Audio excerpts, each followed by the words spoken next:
It happened in the second round. The cameras were rolling. 211 people were in the studio audience. The score was tied, and a man named Gary Whitfield had been visibly unsteady since the first commercial break.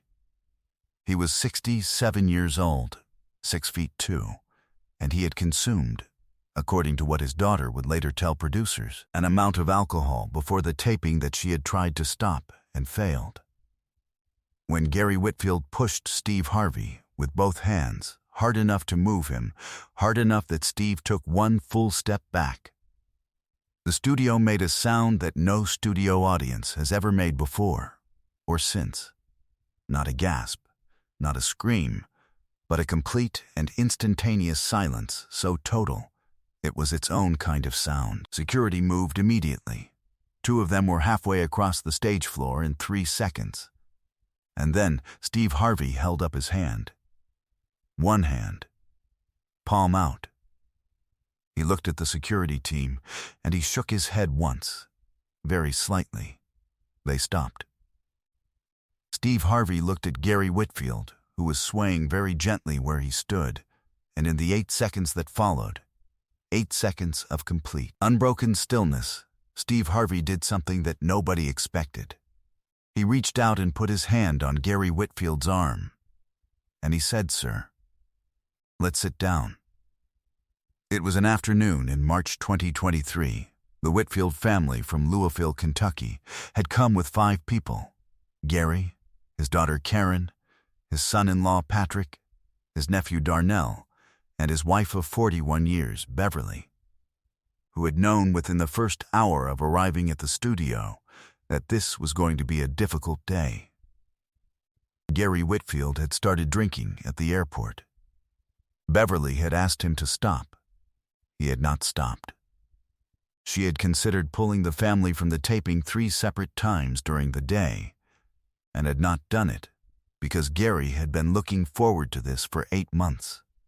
Because canceling at this stage felt humiliating, and because, if she was honest, she had been hoping the lights and the cameras and the structure of the environment would sober him up the way some environments do. They had not.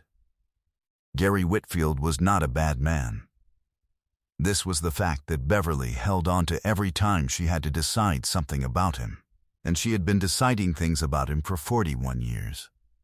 He had been a high school football coach for 27 years.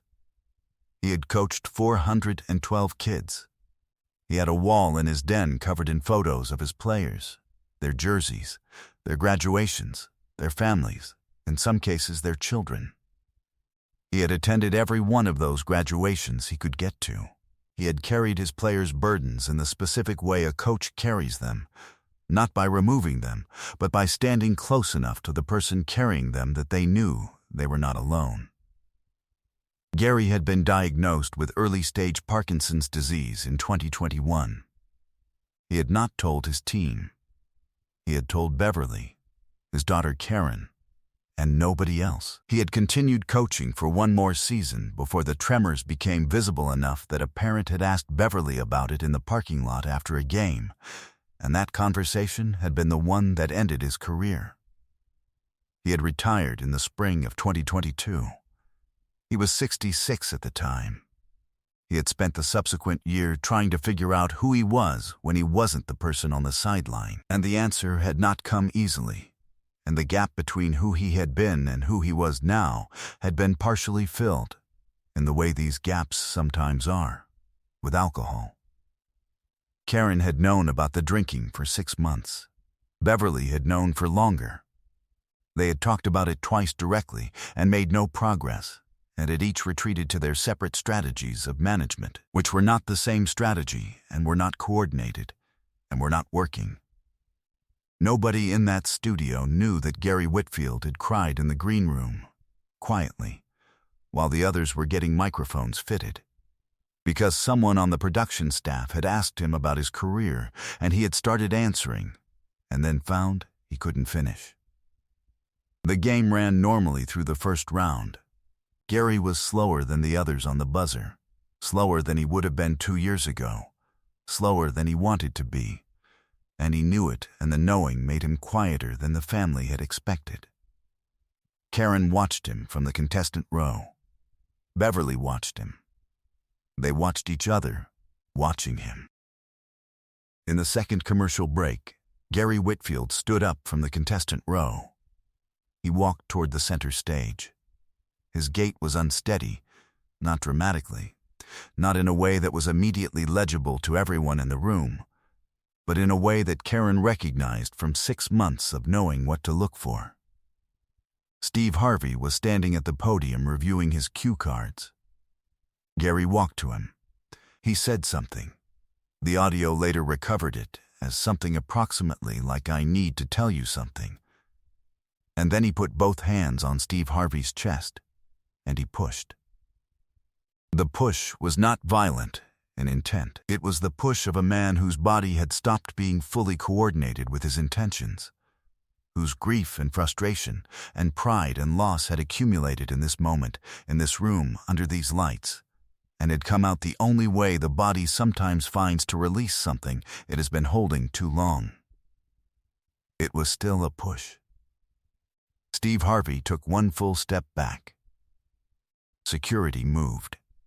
Steve Harvey held up his hand. One hand, palm out. A single small shake of his head toward the security team. They stopped. They did not stand down. They stayed positioned, but they stopped moving. Steve Harvey looked at Gary Whitfield. He looked at him the way a man looks when he has spent enough of his own life and enough of his own pain to recognize what he is looking at. He reached out and put his hand on Gary's arm.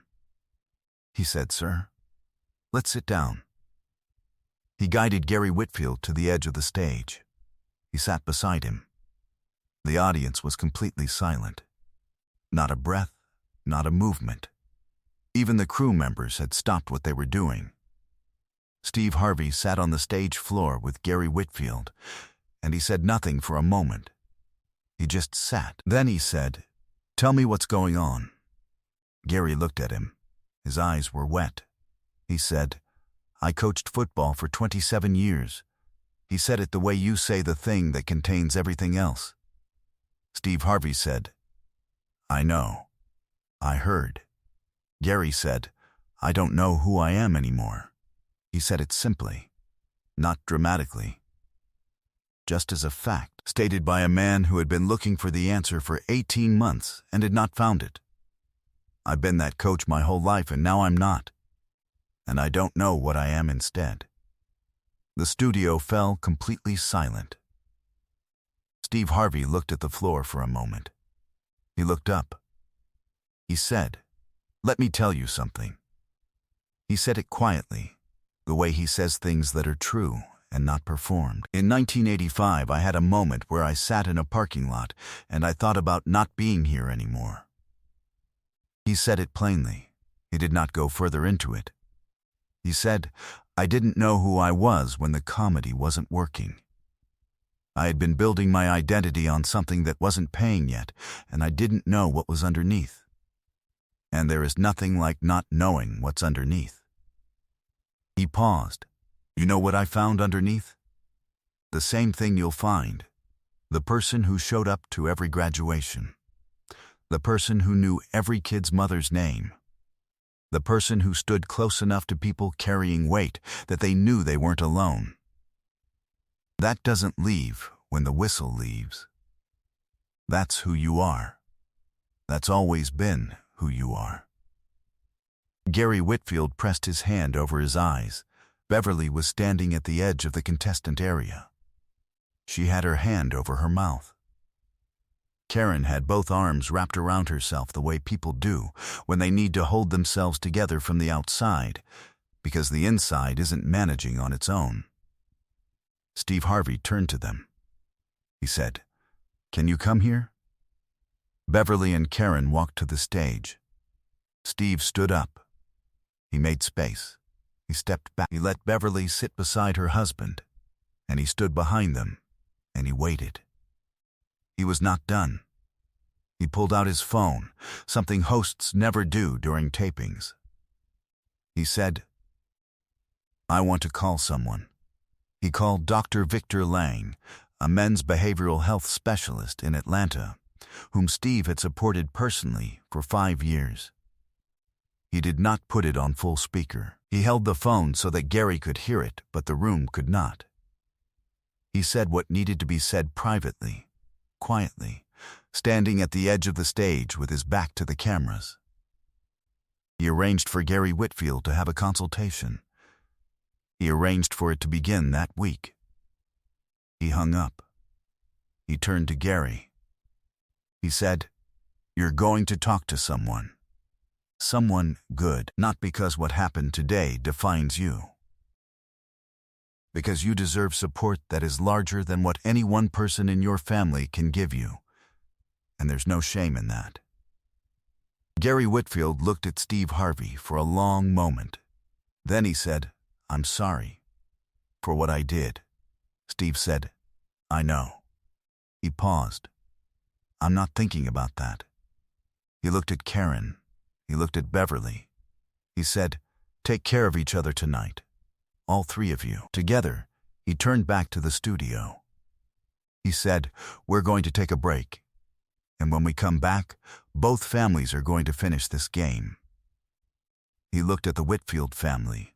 He looked at the Jordan family across the stage, who had been standing in complete stillness and complete decency for the past 20 minutes. He said, "Because that's what we do here. We finish." Both families finished. The Jordan family won fast money. Steve Harvey gave both families the $20,000 prize. The Jordan family accepted theirs and then collectively walked across the stage and shook every Whitfield hand. Marcus Jordan, the eldest, shook Gary's hand last. He held it for a moment. He said, "My dad coached football too." Gary looked at him. He said, "What position?" Marcus said, "Linebacker." Gary said, "Good position." And something in his face, for the first time since he had walked into the studio that morning, came back online. When the episode aired, after extensive review, with Gary's written consent to air the full sequence, which he gave, it generated the largest single-week response in the show's history. The segment on mental health in retired coaches was cited by the National Federation of State High School Associations. 3 sports medicine publications ran pieces on identity transition in retiring coaches. The clip of Steve holding up his hand to stop security was viewed 134 million times in its first week. 3 months after the taping, Gary Whitfield was in weekly sessions with Dr. Victor Lang. He had stopped drinking, not in a single dramatic decision, but in the slower, harder way of a man who has decided that the next chapter of his life is going to require him to be present for it. Beverly said later, "He's still figuring out who he is without the whistle. But he's figuring it out with the right help now. That's new." Karen said, "I think the thing that broke him open was Steve Harvey saying the thing nobody had said to him, that the coach doesn't disappear when the career ends. The coach is still there. He just needed someone to point to it." A year after the taping, Gary Whitfield had begun volunteering with a youth mentorship program in Louisville. Not coaching, not game planning, just showing up for kids who needed someone in their corner. He went every Tuesday. He didn't announce it. He just went. One of the kids in the program, a 15-year-old named Terrell who hadn't spoken voluntarily in 3 sessions, said to the program director one morning, "That man knows things." The director asked what he meant. Terrell said, "He knows what it's like to not know who you are yet, so he doesn't make me feel bad about it." The program director called Gary that evening. Gary said, "Tell Terrell I said the answer comes. It just takes longer than you think." Today, Gary Whitfield still has the wall in his den. He has added photographs, not of players, of the kids in the Tuesday program. He hasn't stopped adding them. Beverly Whitfield said, in an interview conducted a year after the taping, that the hardest part of the year following the episode was not what people assumed. She said people assumed the hard part was what happened on the stage. It wasn't. What happened on the stage was actually the moment things started becoming possible. The hard part was the 14 months before that. The 14 months of watching someone disappear and not being able to reach them and not knowing what to say that you hadn't already said. She paused. What Steve Harvey did, sitting down on the floor of that stage, was something I had not been able to do. Not because I didn't want to. Because when you love someone and you're also exhausted by them and scared of them and grieving who they were, you can't always be the one to go down to where they are. Sometimes it takes someone who is not inside the loss to do that. Someone who can see clearly from the outside.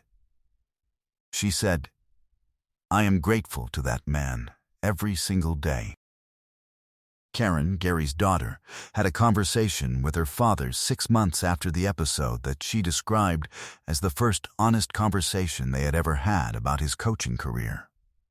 She said, "He told me things about those 27 years that I had never known. About the kids he hadn't been able to reach. About the season in 2009 when they lost the championship game and he had driven home in the wrong direction for 20 minutes without noticing. About the player who had called him in 2018 from a hospital, not a football injury, the other kind, and who Gary had stayed on the phone with until the man's family arrived." She said, he had been carrying all of that the same way he carried everything, without telling anyone, without asking for help, because asking for help was not in his vocabulary. She stopped. Dr. Long has been helping him build a new vocabulary. It is not a fast process. But it's real. Terrell, the 15-year-old in the mentorship program who had told the program director that Gary knows what it's like to not know who you are yet, turned 16 4 months after the episode. Gary came to his birthday dinner. Terrell had not invited him, his mother had. Gary had brought a card. Inside the card was a quote that Gary had written by hand, a line he had read somewhere in the weeks after his sessions with Dr. Lang began, a line he had written down in the margin of the pamphlet and then transferred to the card. The line said, "You do not have to have the answer to be the right person." Terrell read it 3 times at the dinner table. Then he folded it and put it in his pocket. He did not explain why. He did not need to. Steve Harvey was asked in a later interview what he had thought about in the 4 seconds of stillness after Gary pushed him. He said, "I wasn't thinking." That's the honest answer. I had spent 36 years having certain conversations in my head, conversations I had rehearsed for situations I hoped would never come, but that I prepared for, because preparation is what I do. And in that moment, none of them arrived. What arrived instead was something simpler. He paused. I looked at that man and I thought, he is not dangerous. He is lost. And I know what lost looks like. I have been lost. The only thing I ever wanted when I was lost was for someone to sit down. He stopped. So I sat down. If this story about a man who lost himself and the moment someone sat down beside him on the floor moved you, share this with someone who needs to hear that asking for help is not the end of who you are. It is the beginning of who you are becoming. Have you ever had to rebuild your identity after losing something that defined you? Share your story in the comments.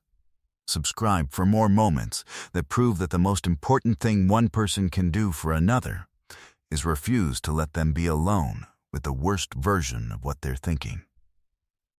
And ring that notification bell, because some stories remind us that grace looks like an open hand, not a closed fist.